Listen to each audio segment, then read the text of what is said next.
आरोग्य अंक में पौष्टिक पदार्थ मेमो द्वारा अनेक व्याधियों का इलाज। प्रायः देखने में आता है कि हमारे देश में पौष्टिक गुण युक्त कुछ वनस्पतिज द्रव्यों का मानव अपनी आर्थिक परिस्थिति के अनुसार सेवन करता है। लेकिन पौष्टिक द्रव्य कौन कौन से रोग में उपयोगी हैं, इसका ज्ञान रहना आवश्यक है।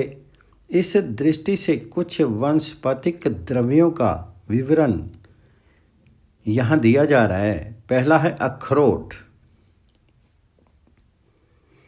हमारे भारत देश में हिमालय में कश्मीर से मणिपुर तक अखरोट के वृक्ष अधिकता से होते हैं। वृक्ष की ऊंचाई 60 से 90 फुट तक होती है। अखरोट के फूल सफ़ेद रंग के छोटे छोटे गुच्छे के रूप में लगते हैं और पत्ते 4 से 8 इंच तक लंबे, अंडाकार, नुकीले और 2 कंगूरे वाले होते हैं। इनके पत्ते संकोचक और पौष्टिक होते हैं तथा धातु परिवर्तक और शीर की क्रियाओं को ठीक करने वाले माने जाते हैं। फल। अखरोट के फल गोल और मैन फल के समान होते हैं। फल के भीतर बादाम की तरह मीगी निकलती है। अखरोट 2 प्रकार का होता है, एक को अखरोट और दूसरे को रेखा फल कहते हैं। इसके पौधे की लकड़ी बहुत ही मजबूत, अच्छी और भूरे रंग की होती है। छिलका और काड़ा। इसका छिलका कृमिनाशक और विरेचक है। इसका काड़ा गल ग्रंथियों के लिए उपयोगी माना जाता है और कृमिनाशक है। गठिया की बीमारी में इसका फल धातु परिवर्तक होता है। उपदंश, विसर्पिका, खुजली, कंठमाला इत्यादि रोगों में यह लाभकारी माना जाता है। गुण, दोष एवं उपयोग। आयुर्वेद के मत के अनुसार अखरोट मधुर, किंचित खट्टा, स्निग्ध, शीतल, वीर्यवर्धक, गरम, रुचिदायक, कफ पित्तकारक, भारी, प्रिय, बलवर्धक तथा वात पित्त, क्षय, वात, हृदय रोग, रक्तवात, रुधिर दोष को दूर करने वाला है। पहला है कंठमाला। अखरोट के पत्तों का क्वाथ पीने और उसी से गांठ को धोने से कंठमाला मिट जाती है। दूसरा है नासूर। इसकी मिली हुई गिरी को मोम और मीठे तेल के साथ गला करके लेप करने से नासूर नष्ट हो जाता है। तीसरा है नारू। इसकी खली को पानी के साथ पीस करके गर्म करके सूजन पर लेप करके पट्टी बांधकर तपाने से सूजन उतर जाती है। 15 से 20 दिनों तक करने से नारू गल करके नष्ट हो जाता है। चौथा है कृमि रोग। इस वृक्ष की छाल का क्वाथ पिलाने से आंतों के कीड़े मर जाते हैं। पांचवा है अर्दित, मुंह का लकवा। इसके तेल का मर्दन करके वादी मिटाने वाली औषधियों के क्वाथ का वफारा लेने से इस रोग में बड़ा लाभ होता है। छठा है शोथ, सूजन। पाव भर गौमूत्र में 1 से 4 तोले का अखरोट का तेल मिला करके पान करने से शीर की सूजन उतरती है, ऐसा शास्त्रकारों का मत है। सातवां है विरेचन। अखरोट की गिरी से जो तेल खींचा जाता है वह 1 अंश से 2 अंश तक देने से मृदु विरेचन होता है। दूसरा है अंजीर।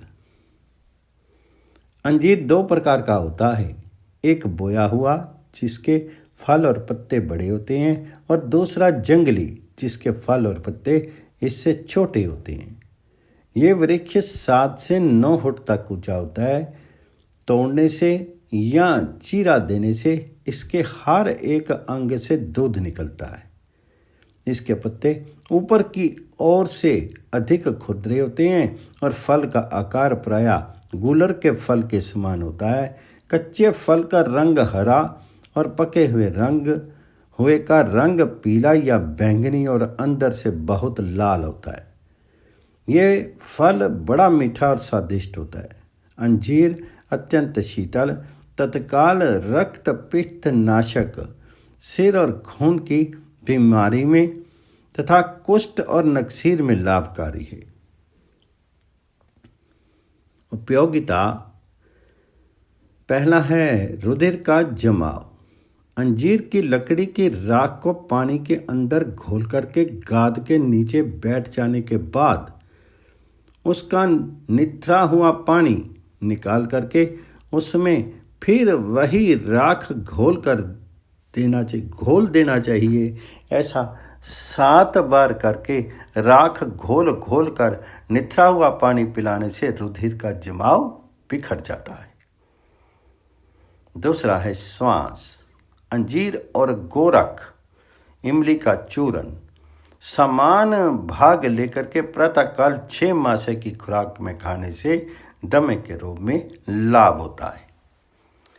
तीसरा है बवासीर।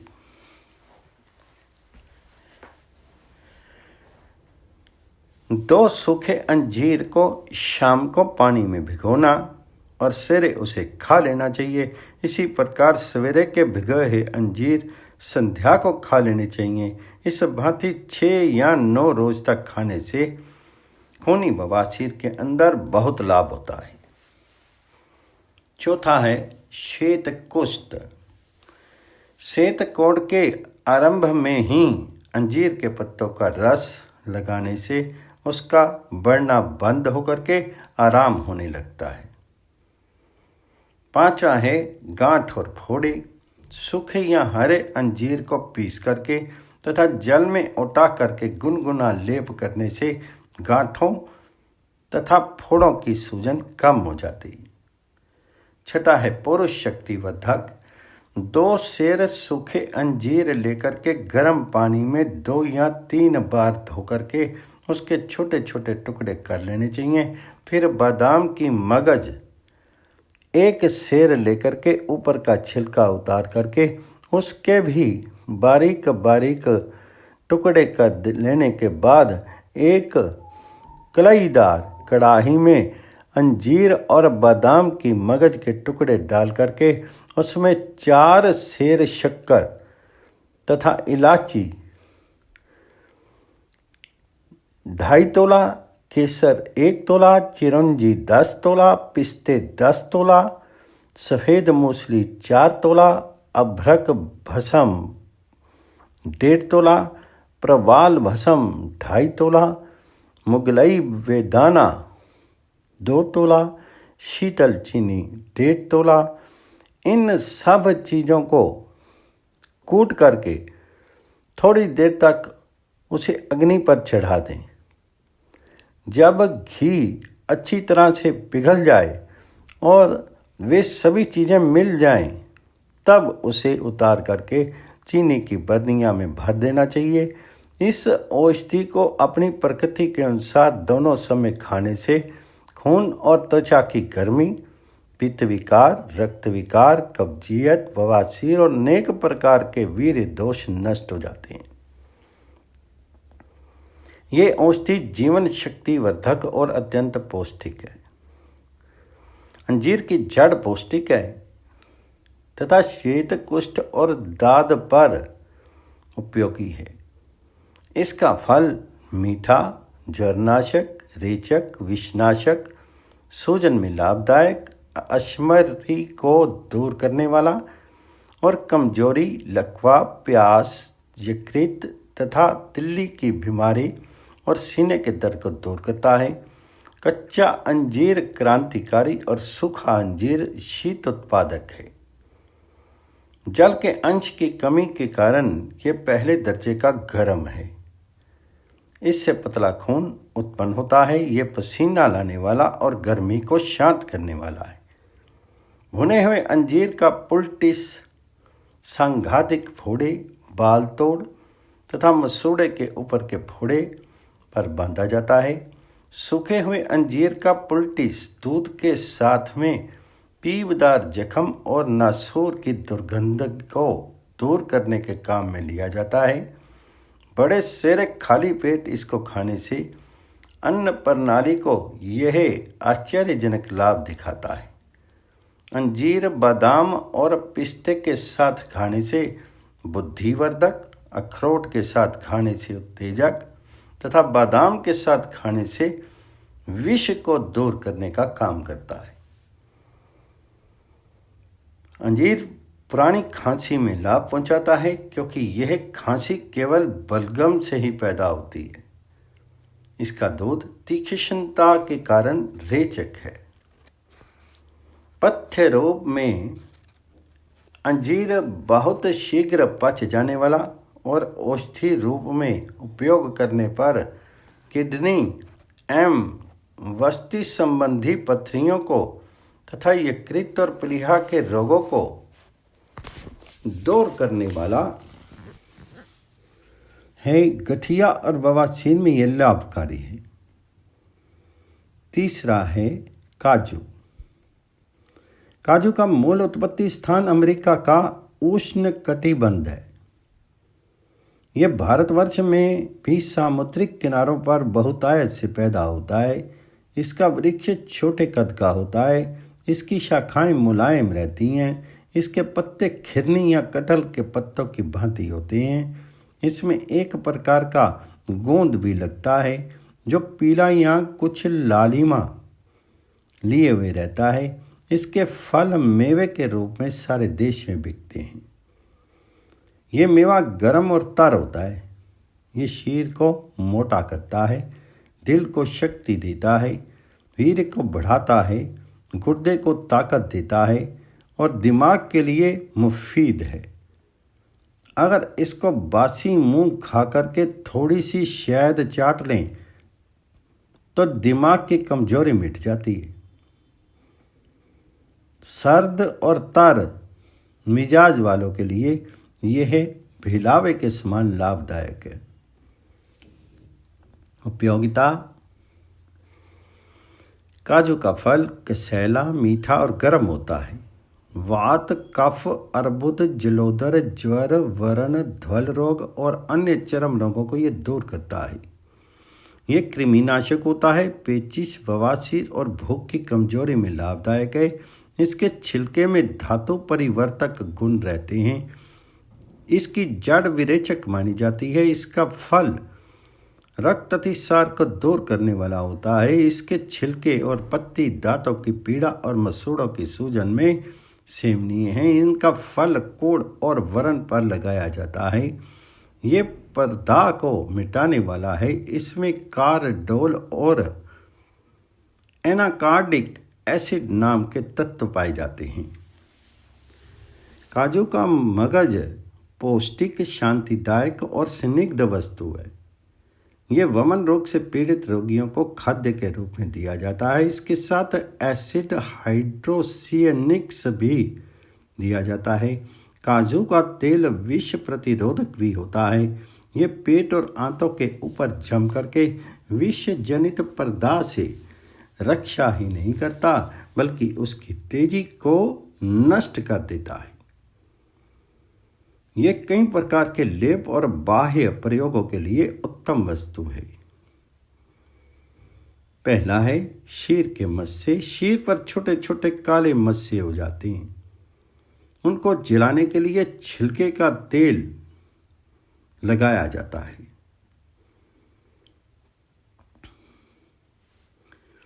दूसरा है उपदंश। उपदंश से पैदा हुए फोड़ों या लाल चकत्तों को मिटाने के लिए इसका तेल सेवन करने योग्य है। तीसरा है त्वचा की शून्यता। कोढ़ से उत्पन्न त्वचा की शून्यता भी इस तेल के लगाने से मिटती है। चौथा है बिवाई। इसके छिलके का तेल लगाने से पैरों के अंदर फटी हुई बिवाई मिट जाती है।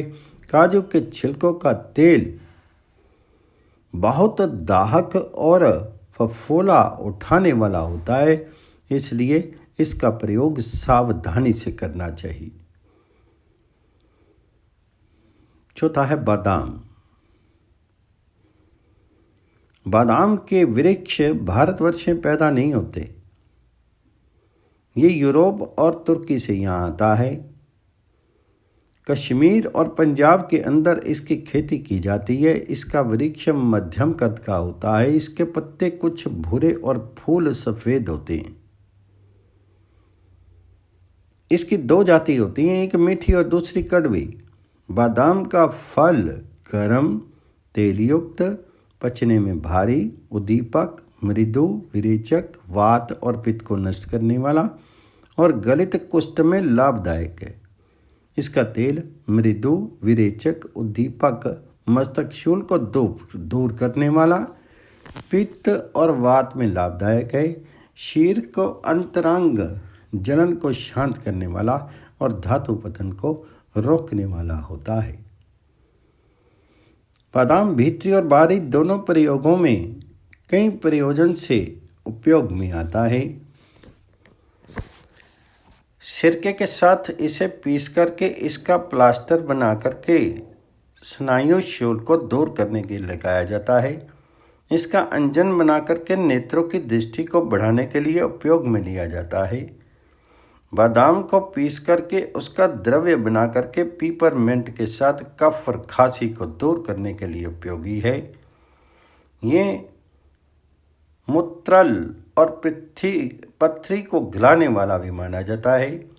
ये यकृत और तिल्ली की बाधाओं को दूर करने के लिए भी उपयोग में लिया जाता है। सिर के जुओं को मारने के लिए ये लगाया जाता है। इसकी बत्ती बना करके गर्भाशय में रखने से कष्टप्रद मासिक धर्म और उससे होने वाली वेदना दूर होती है। इसका पल्टिस दुस्साध्य फोड़े और चर्म रोगों के ऊपर बहुमूल्य लेप का काम कर देता है। बादाम सारक, गरम, भारी, कफकारक, स्निग्ध, सुस्वाद, कसैला, शुक्रजनक, वातनाशक और उष्णवीर्य होता है। कच्चा बादाम सारक, भारी, पित्तजनक तथा कफ, वात और पित्त के कोप को नष्ट करता है। पक्का बादाम मधुर, स्निग्ध, पौष्टिक, शुक्ल, कफकारक तथा रक्त पित्त और वात पित्त को नष्ट करता है। सूखा बादाम मधुर, धातुवर्धक, स्निग्ध, बलकारक होता है। उपयोगिता पहला है मस्तिष्क, काम शक्ति और नेत्रों की दृष्टि को ये बल प्रदायक है। बादाम का मगज 6 तोले भर मिश्री के साथ रात को सोते समय खाने से दिमाग की कमजोरी मिट जाती है। आंतों की जलन में भी यह लाभदायक है। अमाशय में चिकने दोषों के इकट्ठे होने से जो पेचिश हो जाती है उसमें यह लाभदायक है। इसके सेवन से नया वीर्य पैदा होता है और पुराने वीर्य की गर्मी और दोष दूर होते हैं। गुर्दे के लिए एक पौष्टिक वस्तु है। बादाम को भून करके खाने से मैदे की सुस्ती और ढीलापन नष्ट हो जाता है। दूसरा है कड़वे बादाम का मगज खराब स्वाद वाला, सृजन के लिए लाभदायक, सूजन के लिए लाभदायक, जलोदर, मस्तकशूल और आंखों की कमजोरी में श्रेष्ठकर है। ये ब्रोंकाइटिस, पुराने व्रण, गीली खुजली और पागल कुत्ते के विष पर भी उपयोगी मानी जाती है। कड़वे बादाम का तेल मृदु, विरेचक, कृमिनाशक और घाव को अच्छा करने वाला होता है। यह गुदा, यकृत और तिल्ली की वेदना को दूर करता है। पुरातन पर में करणशूल, गले की वेदना और चर्म रोग तथा कब्जियत को दूर करता है। तीसरा है, इस पौधे की जड़ धातु परिवर्तक है और ये भीतरी एवं बाहरी दोनों प्रयोगों के काम में आती है। बादाम का रस शक्कर के साथ मिलाकर कफ और खांसी को दूर करने के लिए दिया जाता है। बादाम को अंजीर के साथ मिला करके मृदु विरेचक और आंतों के दर्द को दूर करने के लिए दिया जाता है। चौथा है, मीठे बादाम का जला हुआ छिलका दांतों को मजबूत करता है। इसका तेल मीठा, मृदु, विरेचक, मस्तिष्क के लिए पौष्टिक, मूर्छा और यकृत को शिकायतों के लिए लाभदायक, सूखी खांसी को दूर करने वाला, गले को साफ और काली शूल को दूर करने वाला होता है। पांचवा है, मीठे बादाम का तेल हल्का होता है और दिमाग में बहुत तरी पैदा करता है, सिर दर्द को मिटाता है, सन्निपात और निमोनिया में लाभदायक है, कब्ज को दूर करता है। जुलाब को औषधियों में इसे मिलाने से उनका प्रतिक्रियात्मक दोष दूर हो जाता है। इसका निरंतर उपयोग हिस्टीरिया की बीमारी में बहुत लाभदायक है। छठा है, गर्भवती स्त्री को 9वां महीना लगते ही मीठे बादाम के ताजे तेल को प्रतिदिन प्रातः 1 तोले की मात्रा में दूध के साथ या और किसी प्रकार भी देने से प्रसव में बहुत सरलता हो जाती है। सातवां है, ये शरीर के लिए बहुत अच्छी शक्ति है। ये नया खून पैदा करता है और पुराने खून को शुद्ध और साफ करता है। इसका शीत निर्यास शक्कर के साथ सूखी खांसी को आराम करता है। इसको देने से कफ के साथ आने वाला खून बंद हो जाता है। दमा और निमोनिया के लिए भी ये लाभदायक है। ये मूत्र नली की सूजन और सूजाक में भी सेवनीय है। अंजीर के साथ बादाम देने से कब्जियत मिट जाती है। आठवां है, बादाम की गोंद। मीठे बादाम की गोंद गर्म तर, काबिज और गले के दर्द, पुरानी खांसी तथा राज्यशम्मा में शीशकर है। ये शरीर को मोटा करता है और कफ में खून आने को रोकता है। पथरी में भी इसका प्रयोग श्रेष्ठ है। पांचवा है, पिस्ता।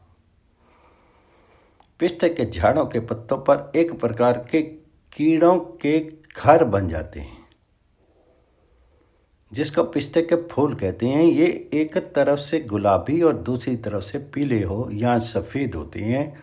ये कहीं अंजीर के आकार के, कहीं गोल और कहीं अंडाकृति रहते हैं। इसका फल 2 साल में 1 बार आता है। पिस्ते के फल के ऊपर एक कड़ा छिलका होता है। उसको फोड़ने से उसके अंदर से पिस्ते का भीतरी भाग निकलता है। ये भी मेवे की तरह खाने और मिठाइयाँ बनाने के काम में आता है। पिस्ता भारी, स्निग्ध, वीर्यवर्धक, गर्म, धातुवर्धक, रक्त को शुद्ध करने वाला, स्वादु, बलवर्धक, पित्तकारक, कड़वा, सारक, कफनाशक तथा वात, गुलम और त्रिदोष को दूर करता है। पिस्ते स्मरण शक्ति, हृदय, मस्तिष्क और आमाशय को शक्ति देते हैं। पागलपन, वमन, मतली, मरोड़ और यकृत की वृद्धि में लाभ पहुंचाते हैं। बदन को मोटा करते हैं। आमाशय को ताकत देने के लिए पिस्ते के समान कोई दूसरा पदार्थ उत्तम नहीं है। ये गुर्दे की कमजोरी को मिटाता है। पिस्ते को चबाने से मसूड़े मजबूत होते हैं और मुंह से सुगंध आने लगती है। हैजा प्लेग के दिनों में इसे शक्कर के साथ खाना अच्छा रहता है। पिस्ते की छाल और पत्तों के काढ़े से तर तथा सूखी खुजली को धोने पर बहुत लाभ होता है। इसके काढ़े से सिर के बाल मजबूत होते हैं और सिर से जुएं नहीं पड़ती। पिस्ते के छिलके की उपयोगिता। पिस्ते के ऊपर 2 छिलके होते हैं। एक सुर्ख रंग का पतला छिलका जो पिस्ते की मगज से चिपका हुआ रहता है और दूसरा सफ़ेद रंग का सख्त छिलका जिसके अंदर पिस्ते का मगज रहता है। इनमें से पहला पतला छिलका समशीतोष्ण होता है, दूसरा सख्त छिलका सर्द और खुश्क होता है। पिस्ते का पतला छिलका काबिज, वमन और हिचकी को बंद करने वाला, दांत मसूड़े, हृदय और मस्तिष्क को ताकत देने वाला एवं तृष्णा शासक होता है।